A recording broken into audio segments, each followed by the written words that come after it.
Очередной день встречает нас солнечной погодой. Сегодня встали на час позже, сказалась вчерашняя усталость. Быстро позавтракали, начали собираться. Солнце уже в 8 утра палит безжалостно, берега вдалеке затянуты дымом.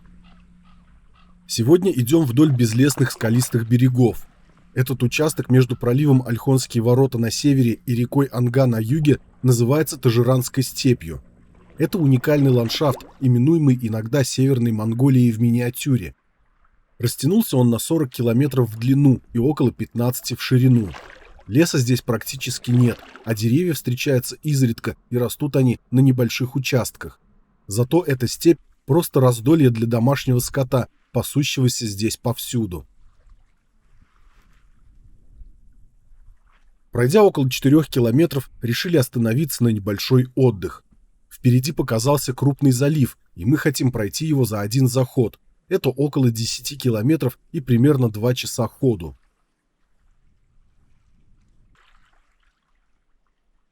После отдыха, не подходя близко к берегу, движемся в сторону мыса Орсо. Скалы справа от нас рассечены множеством распадков. В некоторых из них видны грунтовые дороги, спускающиеся к воде. Казалось бы, такая открытая местность, особенно в такую жару, вряд ли сможет привлечь много отдыхающих, но это только на первый взгляд. Бухта Орсо, в которую мы только что зашли, яркий пример того, что Байкал в целом достаточно популярен у любителей кемпинга.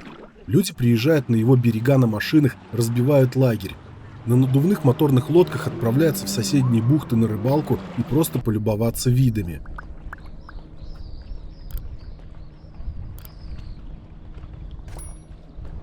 Набравшись сил, обходим мыс. Он довольно крупный. Скалы мыса, обрывающиеся в воду, полукругом тянутся почти 3 километра. Их подножие постоянно подмывается волнами Байкала, встречаются гроты и осыпи. Среди многочисленных выступов слышны голоса сотен чаек. Тем временем, увидев впереди очередную протяженную скальную стену, решили остановиться на обед. Солнце к этому моменту настолько разошлось в своем желании сварить нас заживо, что даже около маленького костерка находиться стало невозможно. Пока Вика пряталась в скудной тени спасательных жилетов, я решил искупаться, чтобы ненароком не схлопотать тепловой удар. После обеда идем к мысу Улан-Нур. Темные береговые скалы между ним и мысом Орсо во многих местах перечерчены светлыми жилами. Участок между двумя этими мысами самый богатый на содержание минералов.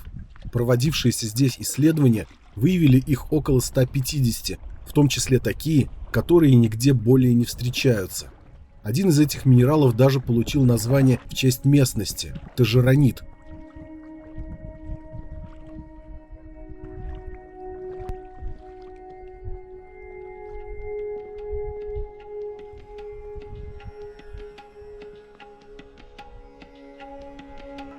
Птицы на Байкале, как нам показалось, довольно пугливы.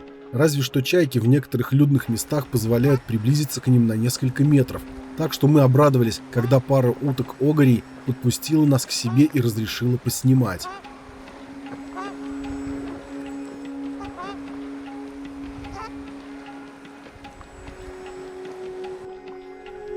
Сильно утомившись от жары, решили начинать искать место для ночлега. Зашли за одну из скал в маленькую уютную бухту. Она оказалась занята другими отдыхающими, поэтому неподалеку мы нашли безлюдный распадок и решили остановиться в нем.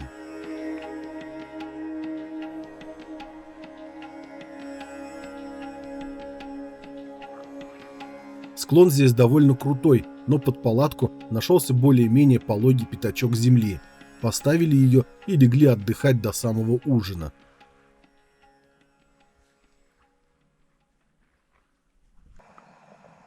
Сегодня готовим плов на горелке с тушенкой производства Бурят Мясо Пром. Очень вкусная штука. В Сахюрте взял одну баночку.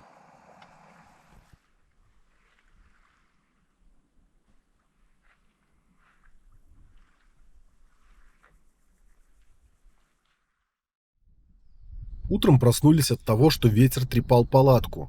Спускаясь с Тажиранской степи, В распадках ветра набирают мощь и с силой вырываются из них на открытую водную гладь. Вчера ветер был не таким сильным, но сегодня мы столкнулись с боковым ветром, который не просто мешал грести, но и старался оттеснить нас как можно дальше от берега. Так с трудом мы прошли популярную бухту Ая, на берегу которой стоит крупная одноименная база отдыха. Затем с еще большими усилиями преодолели залив Усть-Анга. В него впадает река Анга, от которой начинается Тажиранская степь.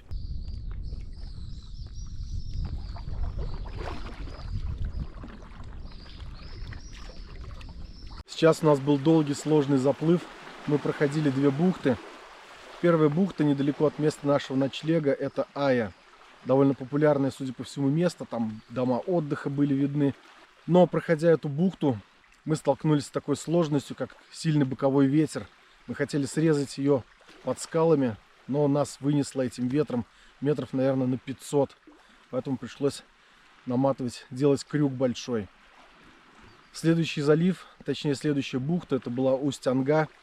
И чтобы не повторять таких ошибок, как с бухтой Ая, мы решили сделать поправку на ветер. И пошли не на мыс Берхет-Саган, на противоположной ее стороне, а немного правее. Но здесь мы столкнулись со следующей сложностью. Это боковая волна высокая, которая била в борт в правый и переливалась через него. Соответственно, сильно нас подмочила. Тем не менее, обе эти бухты мы прошли успешно. Сейчас вот вышли отдохнуть. Единственное, поснимать там было некогда. Приходилось бороться с волной и с ветром. Ко всему прочему, ветер пригнал серую хмарь, которая теперь затянула небо плотной пеленой. После отдыха проходим залив Бигул.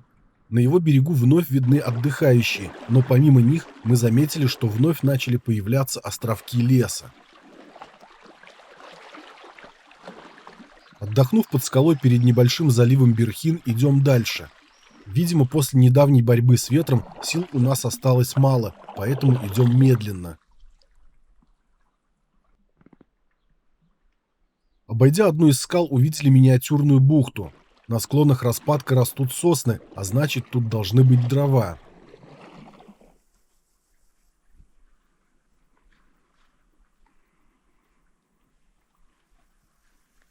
Забравшись на правый борт распадка, я нашел сухие ветки, развел костер.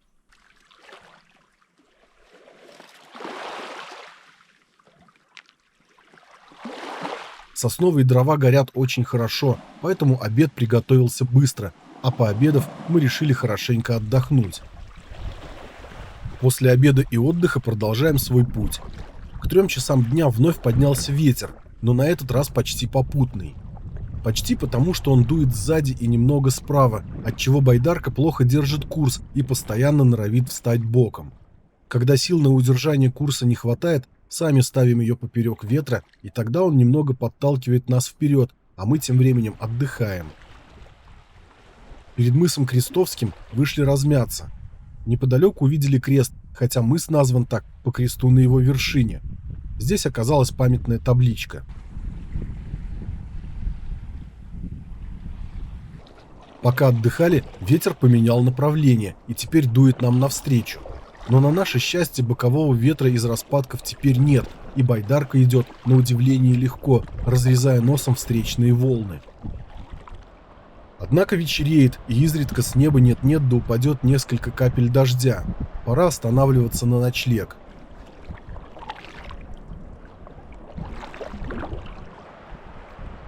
Пройдя несколько километров от мыса Крестовского, подошли к паде Широкой.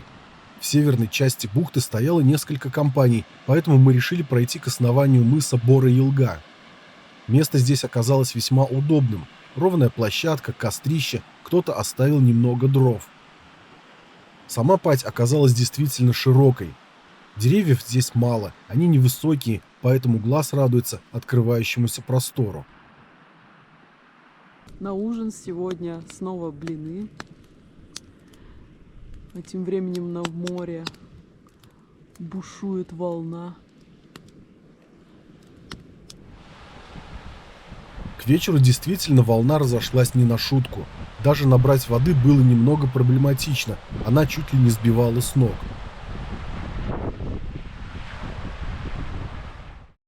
Здесь, кстати, есть сотовая связь, можно без проблем позвонить, но чтобы поймать скоростной интернет, придется подняться на пригорок. Ближе к ночи тучи сгустились, ветер усилился, а когда стемнело, и вовсе затянул дождь.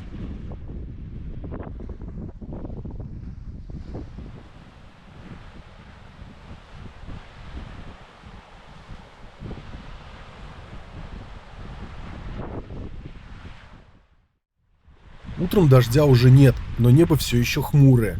Дует ветер, однако пока непонятно, какое у него основное направление. Встав на воду, обходим мыс Бора-Елга. Этот небольшой скалистый мыс вдается в воду примерно на 300 метров. Скалы покрыты рыжими лишайниками, в нижней их части есть пара гротов.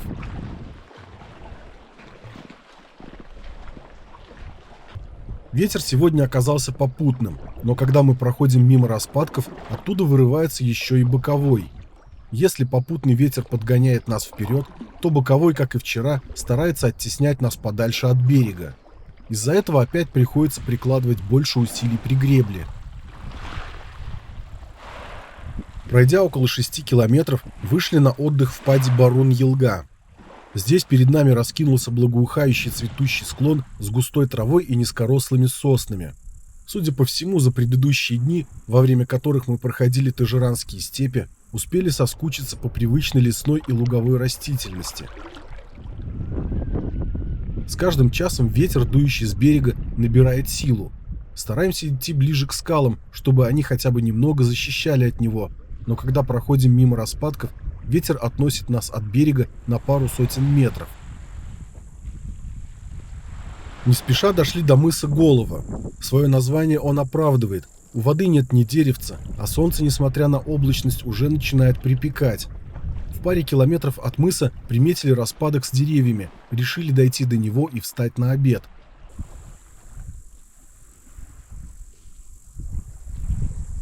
С тенью в распадке, конечно, не повезло.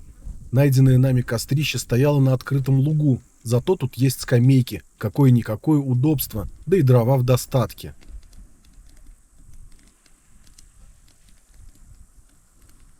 В этот раз задерживаться на обед не стали.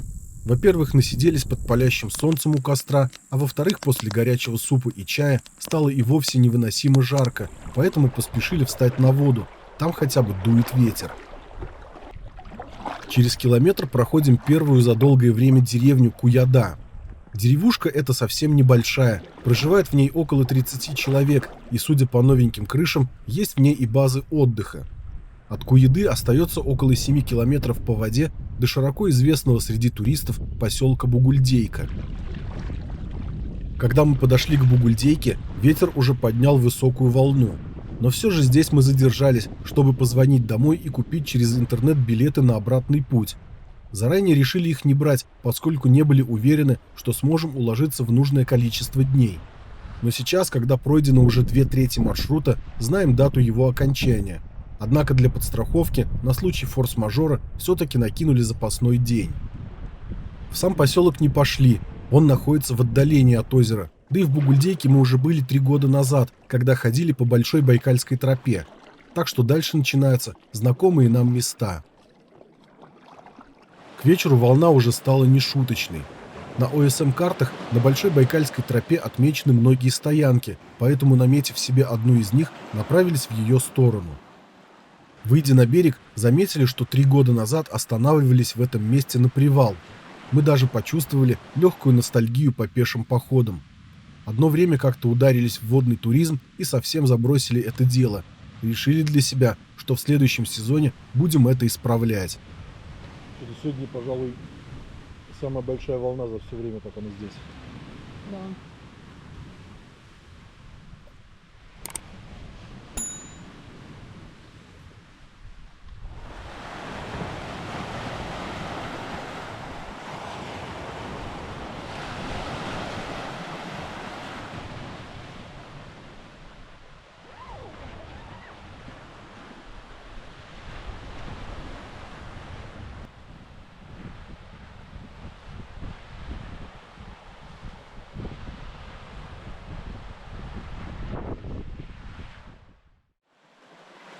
С утра на небе есть небольшая облачность, но ветер уже начинает ее разгонять, появляется все больше голубых просветов.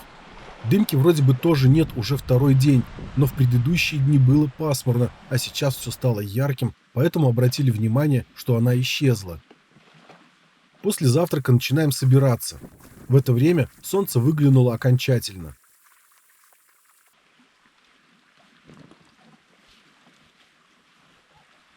Как я уже сказал, от поселка Бугульдейка начинается популярный пеший маршрут «Большая Байкальская тропа», или заканчивается, смотря откуда его начинать. Но между поселками Бугульдейка и Большой Голоусная проходит неофициальная часть маршрута, на сайте Прибайкальского национального парка его не найти. Ходят слухи, что в будущем парк будет оборудовать и этот участок, но пока что он считается диким. Дело в том, что начиная от Большого Голоусного и до бухты Песчаной, одна тропа, идущая 30 с лишним километров по берегу, считается опасной.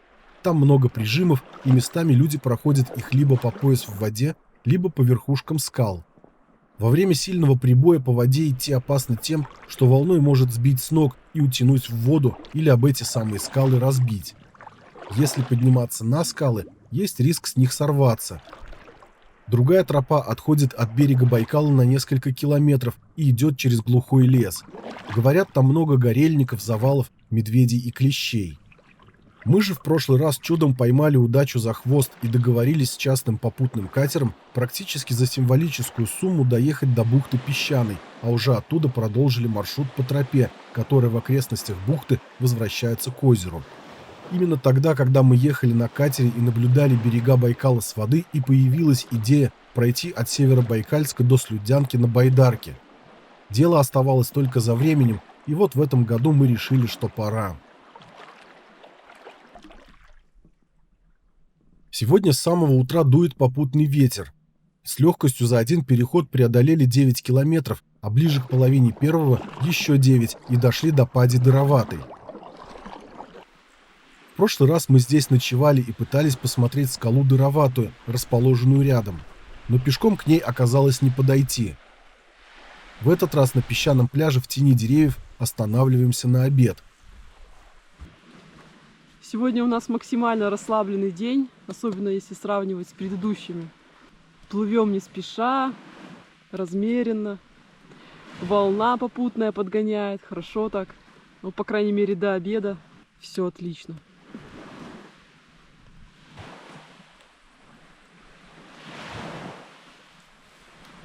После обеда направляемся к скале Дыроватой. В прошлый раз добраться до нее не получилось из-за скального прижима, обрывающегося прямо в воду. Тогда еще бушевала волна, и находиться на камнях было страшно и опасно. Да и сейчас видно, что подойти к ней можно только по воде.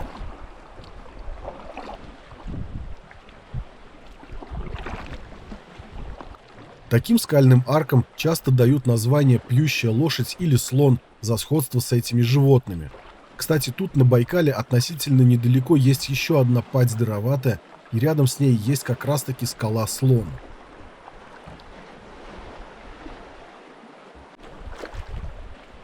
Пройдя немного, заметили на камнях какое-то движение, пригляделись, а там... Нерпа на камешке лежит. Вика мечтала сфотографировать нерп именно вот так, лежащими на камнях. Мы давно прошли самые дикие места на маршруте и уже не надеялись увидеть нерп, которые могут подпустить нас так близко. А здесь прямо подарок судьбы. Возле одной самки, лежащей на камне, крутилось несколько самцов, поочередно запрыгивая к ней, видимо, ища ее расположение.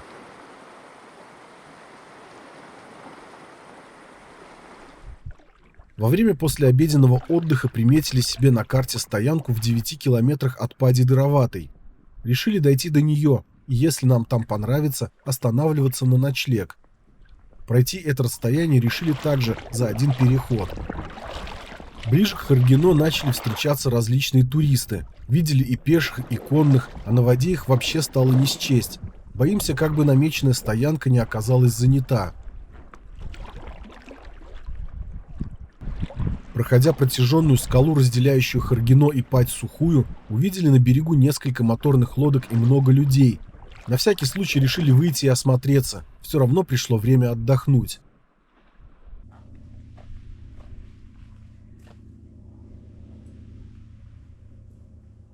Несмотря на большое количество народа, нашлась одна свободная стоянка, поспешили ее занять. Как выяснилось, некоторые туристы приезжали сюда одним днем на пикник, но большая часть встала здесь основательно, большими компаниями, с кемпинговыми палатками, музыкой и прочими атрибутами пассивно-активного отдыха. Мы же после того, как поставили палатку и разобрались с вещами, пошли осмотреть окрестности, а после и искупаться, пока солнце не зашло за горы и воздух не остыл. На мысе Золотой Утес, возле которого мы остановились, даже можно поймать сотовую связь, чем воспользовалась Вика, а я тем временем решил осмотреть нашу бухту с высоты.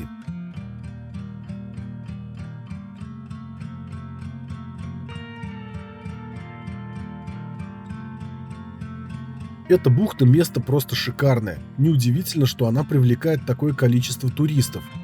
Хотя она немного и напоминает тропические песчаные пляжи, сильно обольщаться не стоит. Вместо песка здесь мелкая галька, вода очень и очень холодная, а кажущаяся небольшая глубина — лишь обман зрения. В нескольких шагах от берега до дна уже не достать, но все же здесь несказанно красиво.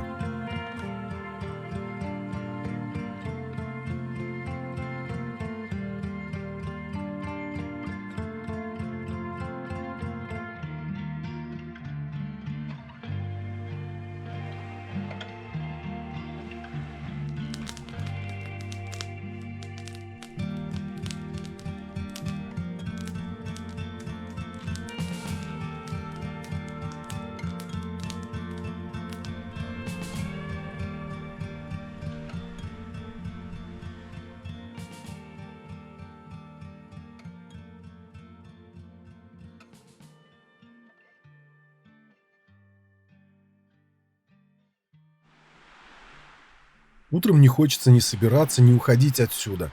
Тем не менее, у нас начинают заканчиваться продукты. Напомню, брали мы их на 20 дней с учетом, что пополним свои запасы в каком-нибудь поселке. Завтра мы планируем дойти до Большого Голоусного и там наведаться в магазин. Обходим мыс Золотой Утес и направляемся, пожалуй, в одно из самых известных и популярных мест на Байкале – бухту Песчаную. Отсюда до нее примерно 6 километров. С утра дует легкий встречный ветер. Идти он особо не мешает, даже наоборот, немного освежает своим дуновением. Вдалеке уже показался мыс Большой Колокольный, венчающий бухту Песчаную. В скором времени подходим к губе Сенной. Здесь, на ее берегу, находится еще один кордон Прибайкальского национального парка. Места здесь весьма живописные, поэтому здесь всегда много людей.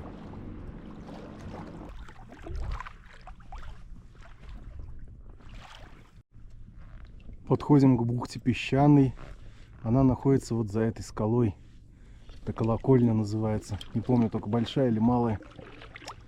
Справа от нее этот вот желтый пляж. Это бухта Бабушка. 3 года назад мы уже здесь были. Останавливались в ней. Где-то дня на 3, по-моему. Когда ходили по Большой Байкальской тропе. Правее бухты Бабушка. Сейчас вот по центру. Это скала. Мыс Дед называется. Бухта Бабушка, конечно, знакома всем меньше, чем Песчаная, но туристов и здесь очень много. В Песчаную едут в основном организованными группами, те, кто покупает туры. В бухте Бабушка же в основном отдыхают самостоятельные туристы.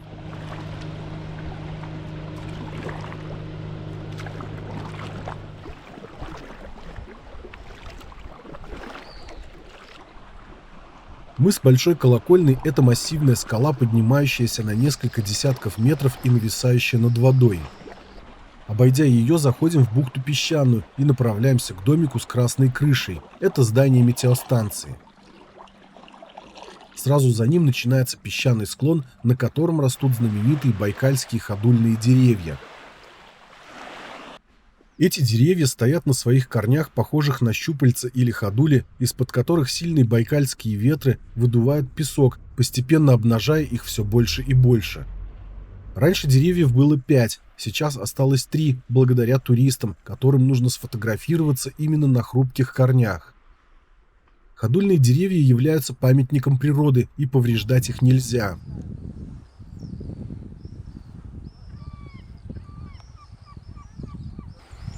Первая база отдыха в бухте Песчаной появилась еще в советское время.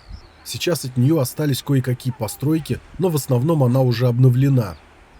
В противоположном от метеостанции конце бухты есть более современная база отдыха, но, говорят, цены там кусаются. В летний сезон Песчаная очень популярна. Каждый день сюда приезжают десятки катеров, яхты, теплоходы и прочий водный транспорт. Днем на берегу бывает не протолкнуться из-за желающих сфотографироваться с чем-нибудь. Сильно задерживаться здесь мы не стали. Когда были в этих местах в прошлый раз, за 3 дня успели все осмотреть. С южной стороны бухты возвышается мыс Малой Колокольной. Он хоть и меньше Большого Колокольного, но не менее красив. Около 11 часов выходим из бухты Песчаной и направляемся в сторону скалы Бакланий камень. Это маленький скалистый островок, торчащий из воды в небольшом отдалении от берега. Поскольку у бакланов нет сальных желез, при помощи которых птицы придают своим перьям влагостойкость, после охоты на рыб им приходится сушить свои перья, расставив при этом крылья. Бакланы довольно пугливые, поэтому и облюбовали такой уединенный камень, который назвали в их честь. К 11 часам, судя по всему, началась волна прибытия экскурсионных катеров, которые ехали один за другим, не переставая. Решили идти ближе к берегу, но все равно многие как будто старались проехать ближе к нам, чтобы позабавить туристов тем, как нас кидает волна. Со стороны, конечно, выглядит все, наверное, весело, ну а нам приходилось много рулить, чтобы поставить байдарку поперек волны, иначе нас бы попросту опрокинуло.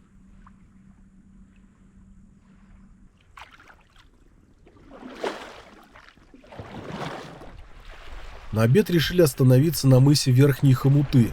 Здесь есть отмеченная на карте стоянка. На мысе узкая полоса галечного пляжа, за которым деревья. В их тени можно хотя бы спрятаться от солнца, поскольку жара уже стоит невыносимая.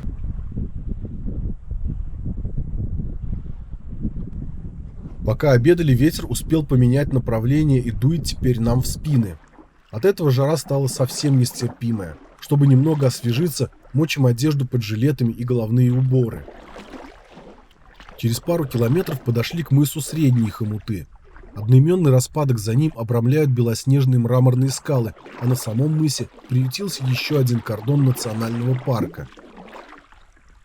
Когда проплываешь такие места, на ум приходит мысль: вот бы пожить с месяц в такой отдаленной избушке, без лишних хлопот, без связи, среди гор и в тишине.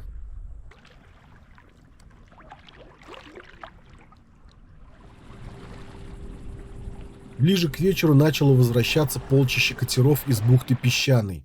На наш взгляд, было их несколько десятков, и жужжали они долго, проходя мимо нас. Когда выходили на берег на передышку, заметили, что в тени деревьев уже довольно прохладно, хотя еще недавно, даже вечером, было довольно тепло. Наверное, погода начинает перестраиваться на осеннюю. На ночлег мы планировали остановиться в паде Еловка, но, подойдя к паде Дыроватой, нашли вполне неплохую стоянку. До Еловки отсюда всего 1,5 километра, поэтому решили, что переночуем здесь, тем более, что место очень живописное. Трава на стоянке была примята в нескольких местах. Судя по всему, кто-то недавно останавливался здесь большой компанией. Соответственно, за дровами пришлось подниматься на один из склонов распадка. Он практически кишел огромными пауками, висящими на уровне лица. Тем не менее, дрова на склоне нашлись, только пробираться с ними обратно пришлось аккуратнее.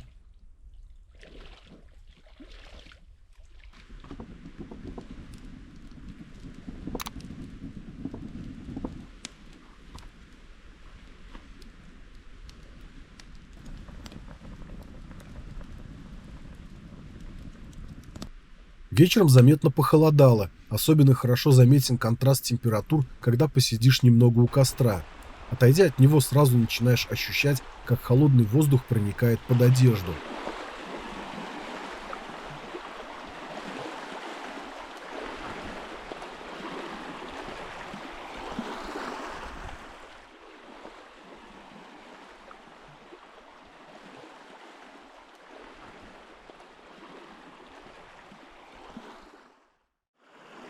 Золотой диск солнца медленно выплывает из-за горизонта, оставляя на воде длинную полосу бликов, переходящую на мокрые камни. Поднимаясь все выше, оно заливает золотым светом всю нашу падь. Воздух сегодня на удивление прозрачен, лес насыщен теплыми красками, небо ярко-синее и совершенно чистое. Собираем вещи и переносим их к воде. Сумка с едой стала практически невесомой, поэтому сегодня нам надо зайти в поселок Большое Голоусное, чтобы пополнить запас продуктов, ну и заодно перекусить свежими бурятскими позами. С самого утра на воде дует встречный ветер, грести немного тяжело, но пока что терпимо. Проходим Пать-Еловку. Взглянув на нее, поняли, что остановиться в Дароватой было отличной идеей. Здесь, конечно, не так уютно и живописно, как там. До Еловки от Большого Голоусного по берегу еще идет безопасный участок Большой Байкальской тропы, но в самой паде она сворачивает и уходит в горы. Пройдя 5 километров, останавливаемся на короткий отдых на мысе Роговик. Отсюда хотим за один переход дойти до Большого Голоусного, это еще примерно 8 километров. С Роговика уже можно разглядеть плоский мыс Голоусный и часть поселка.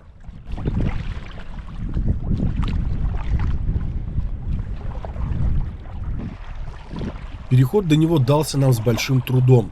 Когда подошли к устью реки Голоусной, из ее долины начал дуть сильный ветер, поднявший боковую волну. Вместе с ней ветер отталкивал нас от берега, шли медленно и тяжело. На переход ушло 2,5 часа. Оставив Вику на берегу, я иду в поселок. До магазина отсюда более 3 километров. Сначала предстоит пройти вдоль одной из проток реки Голоусной, в которой находится пристань. Затем немного по самому поселку.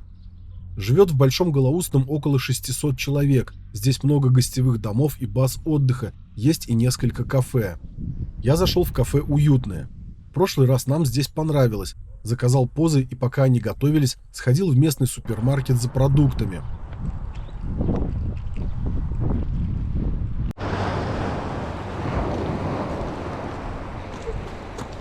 Ваня раздобыл нам вкусняшки. Целых 2 пакета. Обедаем прямо на берегу у воды, пока позы еще горячие.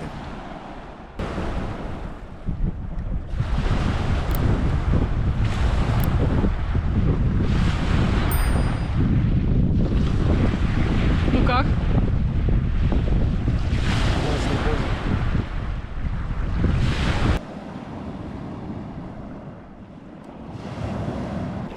Пока мы обедали, волнение усилилось, но теперь волна стала встречной.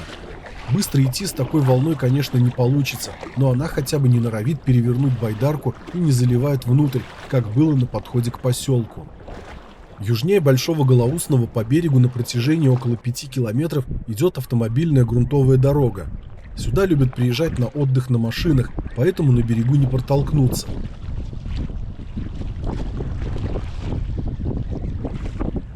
Мы же, устав бороться с волной, начали подыскивать место для ночлега.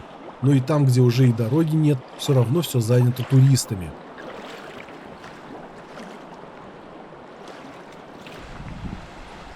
В итоге, пройдя около 8 километров, нашли свободную стоянку в 500 метрах от турбазы «Жемчужина Байкала».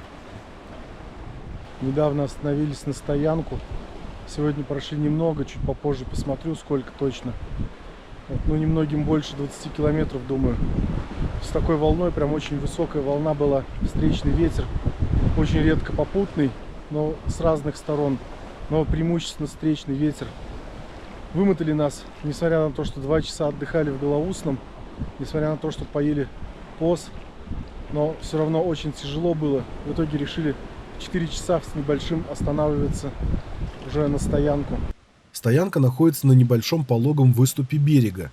Там же проходит Большая Байкальская тропа, поэтому дров там не найти. Я отправился поискать их на склоне соседней горы. Поднимаюсь по крутому склону на соседнюю горку в поисках дров.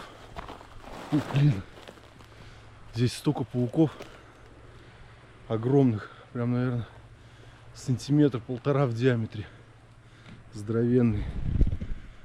Но здесь вот сосны такие сухие есть, нижние сухие ветки. Сейчас наломаю себе немножко. на костер хватит на вечер.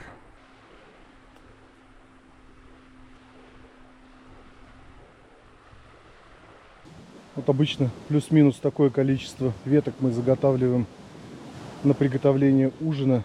И, возможно, даже на завтрак хватит. Участок Большой Байкальской тропы между Большим Голоустным и поселком Листвянка самый популярный.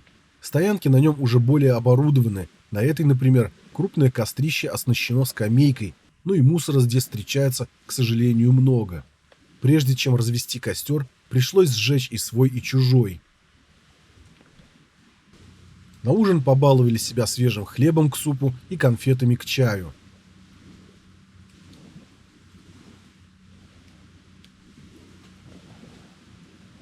Друзья, это 4-я из 5 серий нашего путешествия по Байкалу.